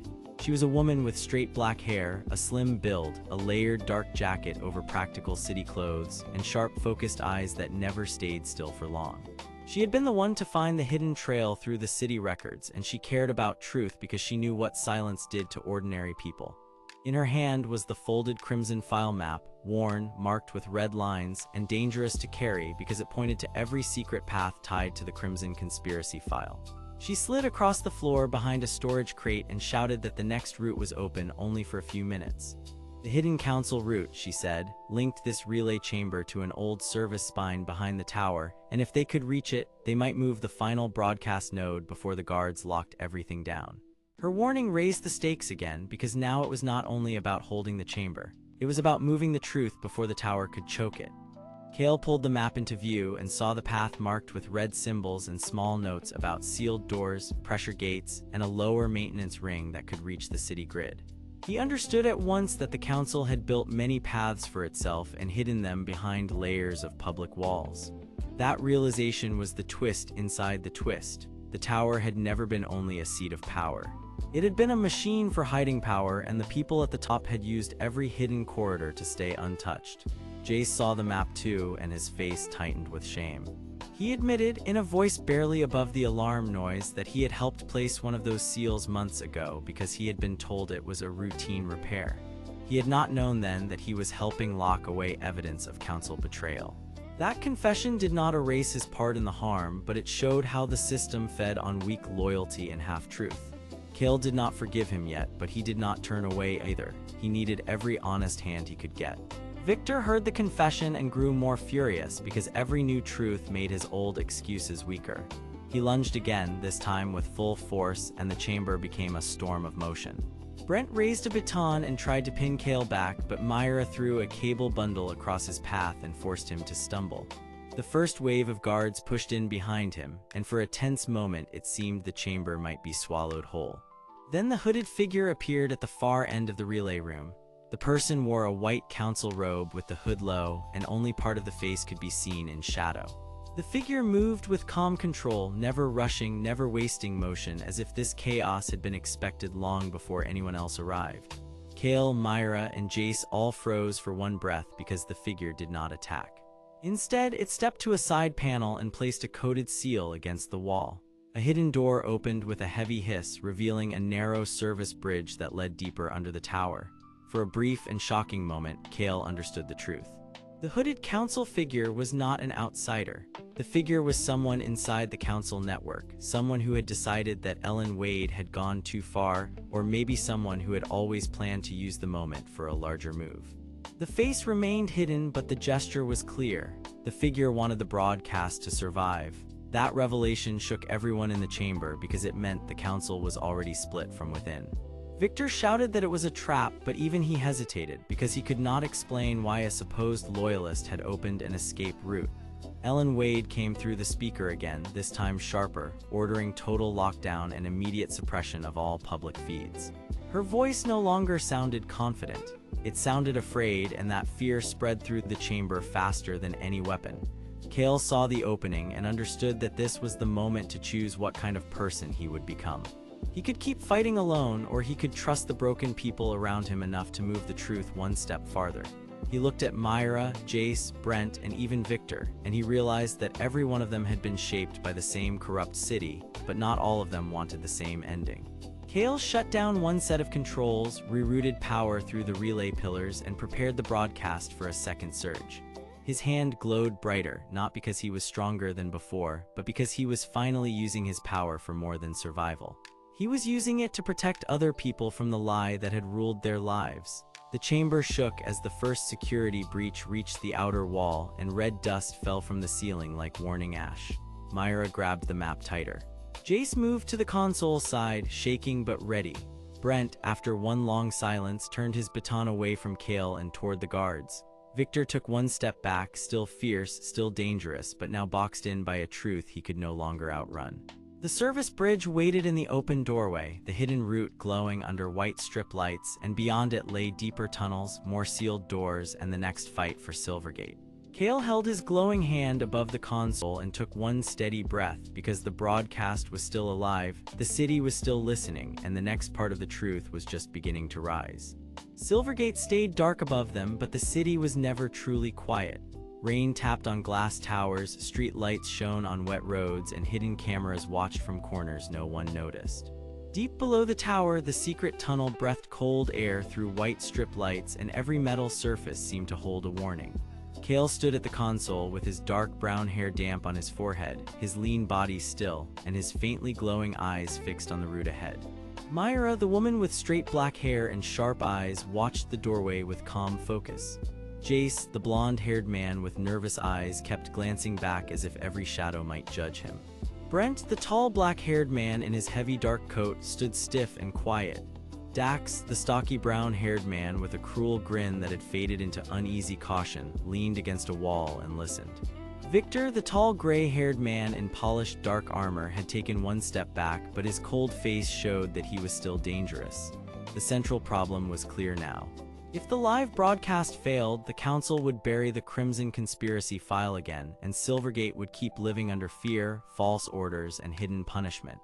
If the broadcast succeeded, the city would learn who had really shaped the betrayal, and Victor would have to face what he had done. That was the stake, and everyone in that tunnel knew it. Kael pressed his glowing hand harder over the console, and the screen flickered with red seals and old council records. His fractured power bent the light in thin, sharp lines, and those lines made the shadows shake. He did not attack Victor yet. He wanted the truth first, because the truth mattered more than pride. Victor saw that, and his jaw tightened. He had once led the squad through these same halls, and he had once believed control would save Silvergate from chaos. Counselor Ellen Wade had fed that fear for years, telling leaders that the city was one riot away from collapse, one leak away from panic, one honest report away from disaster. She had not wanted peace. She wanted obedience, because obedience made the council stronger, and stronger council power kept her secrets safe. That motive was now plain to everyone. She had ordered betrayals, hidden records, and quiet arrests, not only to punish rebels, but to keep citizens afraid enough to accept any rule she gave them. Jace swallowed hard and finally spoke. He said he had helped arrange the betrayal because Victor promised the squad would be protected, and because he had been too scared to question a leader he trusted. His voice shook, but he did not run. That mattered. Myra turned to him and said that fear explained his mistake, but not his silence. Jace nodded, ashamed, while Brent looked away because he had followed Victor out of loyalty and fear, and now both had become heavy chains around his neck. Then a low alarm sounded from deeper in the route. Dax pushed off the wall and pointed toward the tunnel behind the service bridge. He knew the undercity routes better than anyone, and he said council security was already moving through the lower access rings. The hooded council figure had not been seen clearly yet, but the presence of that white robe had already spread cold tension through the network.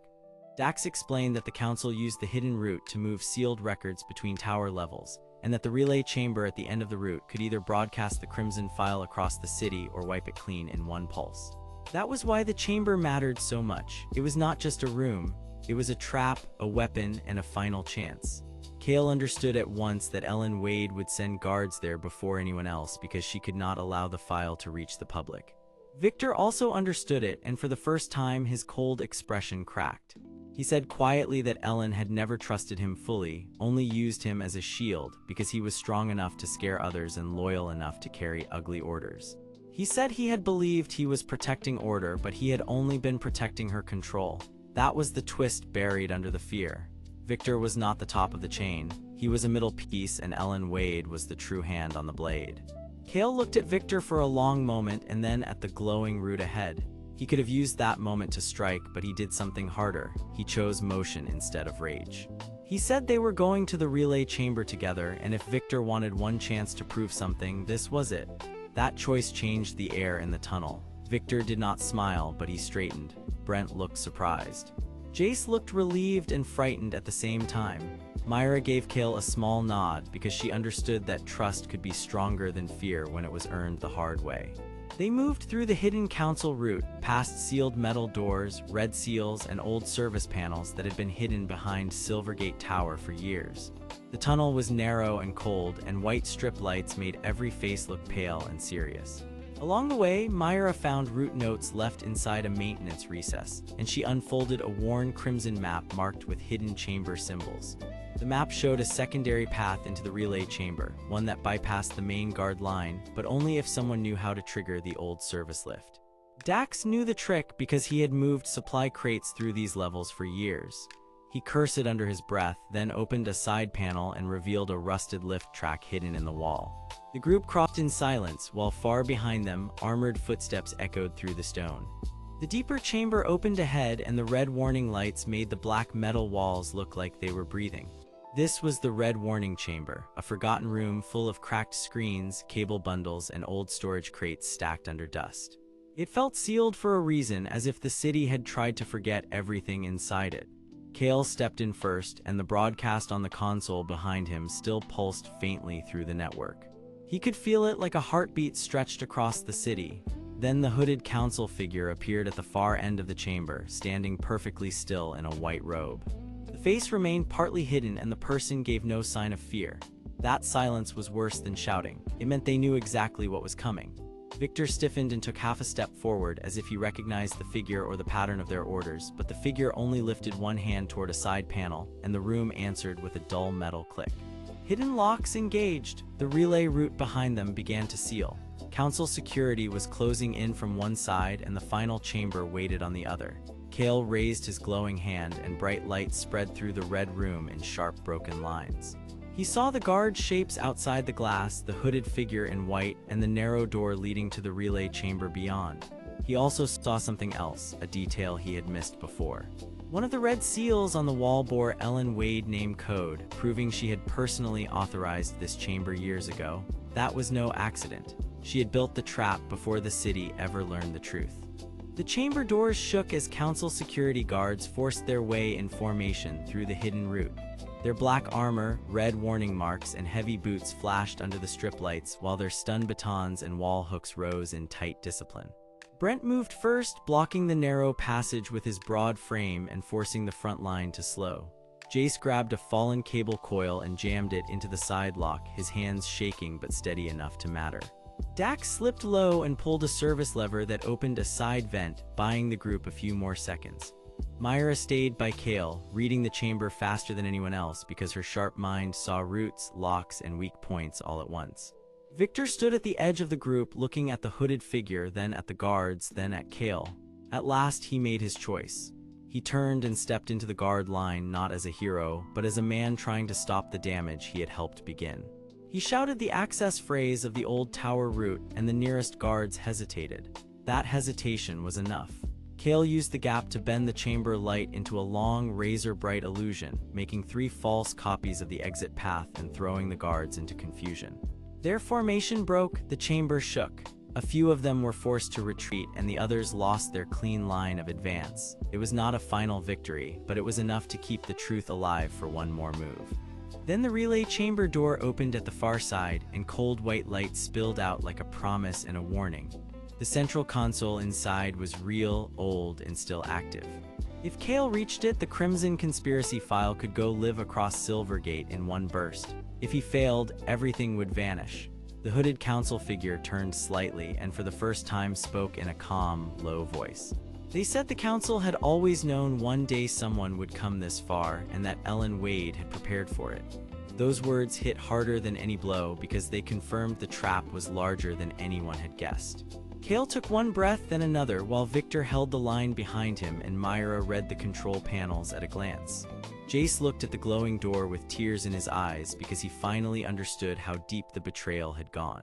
Brent braced himself against the shaking wall. Dax slid a final panel open and found a direct power link into the console. The city above them was still listening, the broadcast was still alive, and the next truth was ready to rise. Kael reached for the relay controls, and as the alarm lights turned brighter red, the story moved to the edge of its next great reveal. The relay chamber shook under Silvergate Tower, while red lights flashed across wet metal walls. Above them, the city still waited in silence, and every second made the truth harder to hide. Kael stood at the console with his dark gloves tight around the controls, his tired eyes glowing faintly as he chose to finish what had already cost so much. Around him, Myra watched the record lines, Jace wiped his face, Brent held the side panel steady, and Dax kept the power link open with a grim smile. Victor pushed through the tunnel door with council security behind him, and his cold voice cut through the alarms. He said the file had to vanish because the city would panic if it learned how long the council had used fear to stay in power. That was the heart of his motive. He had betrayed Kael for rank, protection, and control, and Ellen Wade had helped him because she believed order mattered more than honesty. For her, the lie was a wall, and the wall had to stand. Then Myra found the hidden second layer inside the Crimson Conspiracy file. It was not only a record of betrayal, but also proof that Ellen had framed weak squads and blamed street runners whenever the people grew suspicious. Jace stared at the screen and finally understood that his guilt had been used as a tool. He had helped the wrong side, but he was not beyond repair. With shaking hands, he stepped beside Kael and opened the last channel to the city. Victor ordered the guards forward, but Brent drove them back long enough for the console to lock. Dax rerouted the power with a sharp laugh, and the relay chamber flared brighter than before. Kael looked once at Jace, then at the glowing broadcast line, and he made a new choice. He stopped chasing revenge and chose truth instead. The message spread through Silvergate, and every screen above them lit with the council record, the secret routes, and Ellen Wade standing at the center of it all. For one long breath, the city went still. Then people began to shout, not with fear, but with anger and hope. Victor backed away in shock as his control collapsed around him. Ellen Wade disappeared into the confusion, her power broken by her own hidden record. Kael did not celebrate. He simply closed his eyes, breathed once, and understood that trust would now be harder to win, but far more real. At last, Silvergate saw the truth, and Kael stood ready to build something honest from the ruins.